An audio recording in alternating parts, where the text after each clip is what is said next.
Okay, welcome back. I hope the sound level's a bit better now. I noticed the engine was really loud on the last trip that we did.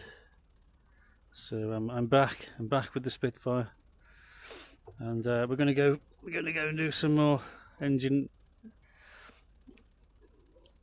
off dead stick stuff. Now, yeah, what they teach you in the flying school is to climb at a certain speed. Okay, dead ahead of the runway, which means that if you have an engine failure, you drop the nose, and you're looking at 45 degrees either side of dead ahead. You know, there's no way you're going to make it back to the field unless you stay low. You put that 30-degree turn in, and you just use the time that you've got in the air to accelerate and gain as much airspeed, which you can then later trade for altitude. But we're just gonna go ahead today, and we're gonna do that again. But we're going to take it up for a bit and just have a fly around and enjoy the Spitfire, I think, because it's a tremendously nice aeroplane. Okay, full and free movement. Let's go.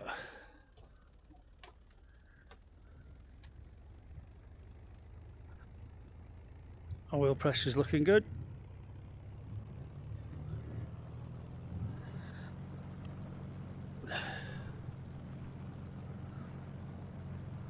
My stick is right back in my stomach. It's not everyone's technique. Centralise the controls. Oh, not too much.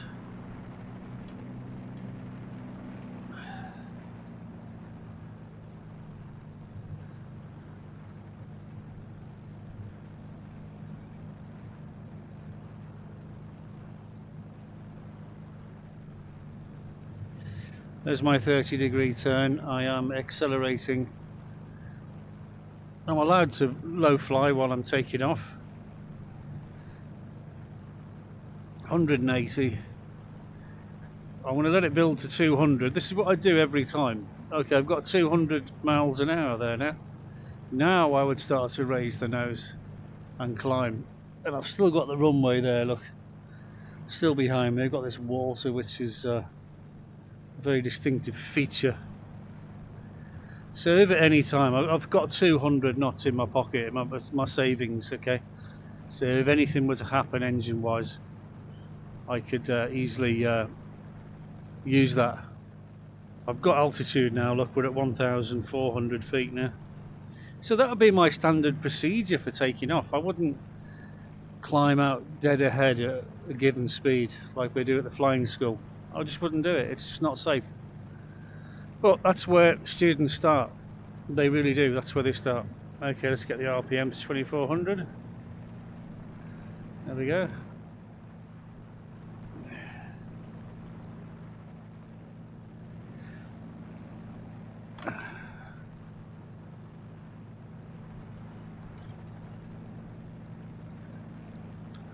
If I close the canopy, it'll be less noisy.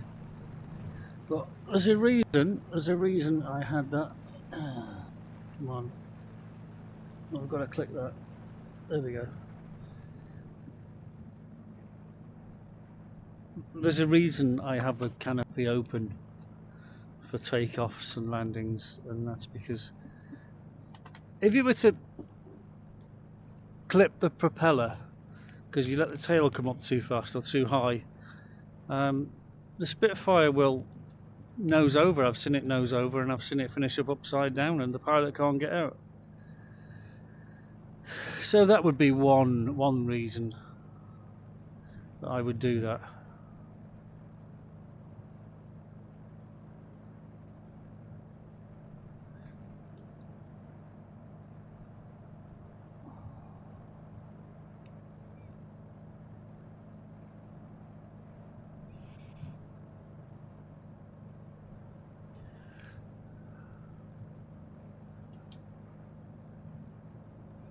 Always use top rudder when you're barrel rolling.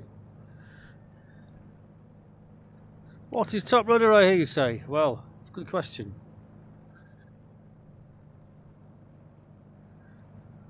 I will answer that one day.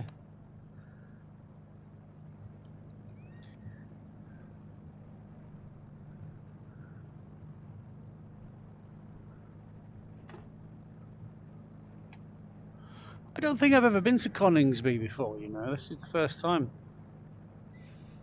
Obviously, I know of it. It's just in an awkward place, isn't it?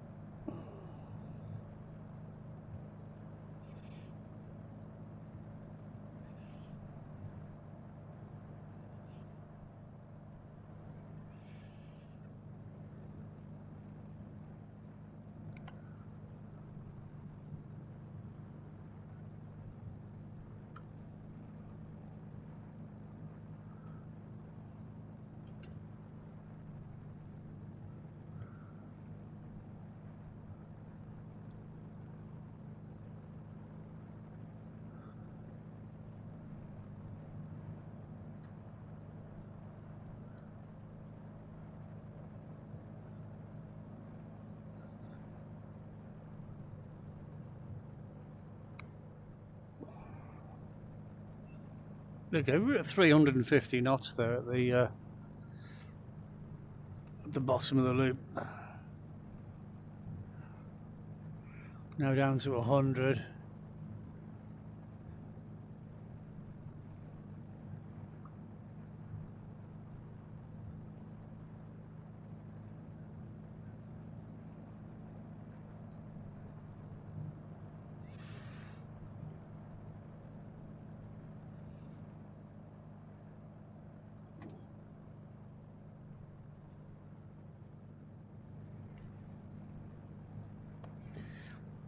Now we're super losing airspeed now, down to 100. It'll stall any minute. There we go.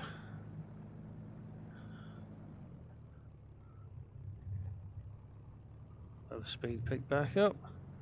Turn back onto the runway heading and pull.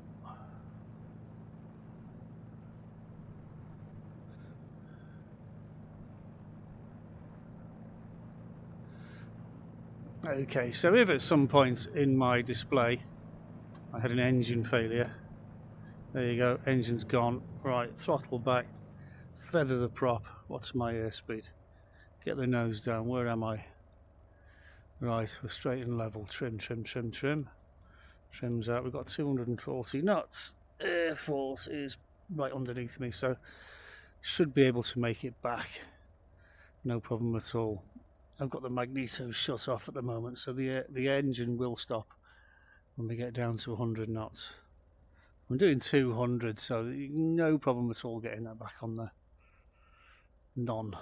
So I'll probably come in from the other end, stay local, and I would do a figure 8 over the runway myself. Again, this is not stuff that you learn in flying school. This is stuff that you learn along the way.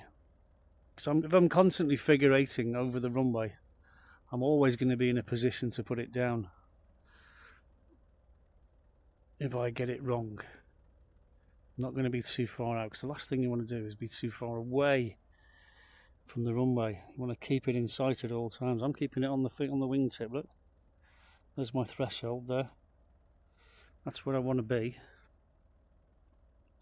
In fact, I'll probably aim for further down the runway, and I'll be landing on the grass next to the runway. I'm not going to go off the tarmac in this thing.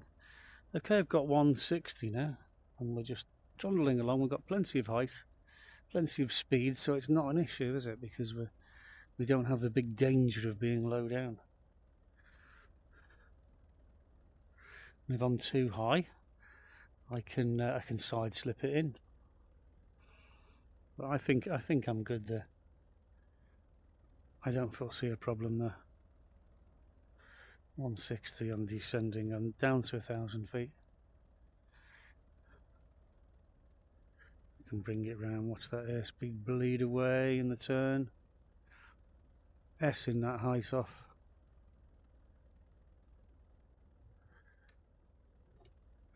Come round the other way. Windsock is hanging pretty limp today. Okay, down to 120. Let's configure for landing. Let's have the wheels. And I think we can have some flaps as well. There we go.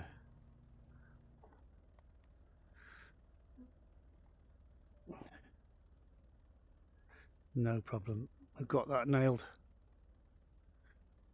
And I think I'm going to head off back to Manston today.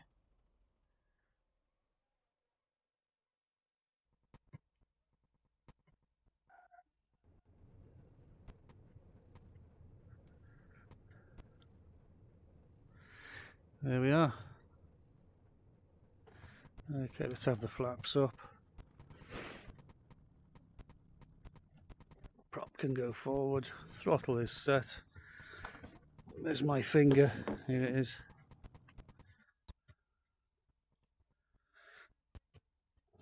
On the brakes.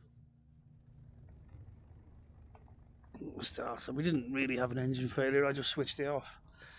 Okay, so I'm going to enjoy flying back to Manston. Got plenty of fuel, and I'll see you in the next video. Thanks for watching.